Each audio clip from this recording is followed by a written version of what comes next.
अकोल्यातील 6 ते 7 लाख लोकांना होणारा पाणी पुरवठा आता 2 दिवस ठप्प राहणार आहे, अशी माहिती महापालिकेच्या वतीने देण्यात आली आहे। जलवाहिनीच्या लिकेजमुळे मोठे काम करावे लागत असल्याने पाणी पुरवठा थांबवावा लागत असल्याची माहिती महापालिकेने दिली आहे। अकोला महानगरपालिका क्षेत्रातील जनतेला महान येथून पाणी पुरवठा होता। 25 MLD जल शुद्धीकरण केंद्र महान येथून अकोला शहराला पाणी पुरवठा करणारी 600 मिलीमीटर व्यासाची मुख्य जलवाहिनी वर बार्शीटाकडी रेल्वे गेट जवळ लिकेज झाल्याने या जलवाहिनीवरून होणारा आश्रयनगर, शिवनगर, बस स्टँड, शिवनी, शिवर, शिवापूर जलकुंभावरून होणारा पाणी पुरवठा विस्कळीत झाला।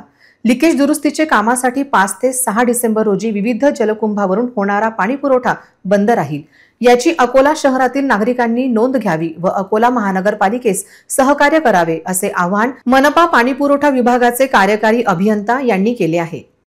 ना दर महिन्यात रिचार्जची भानगड, ना डाटा पॅक संपण्याचे टेन्शन। आमच्या घरी आहे RRC ब्रॉडबँड कनेक्शन। तुम्ही घेतलाय काही वर्षाचा नवा प्लॅन?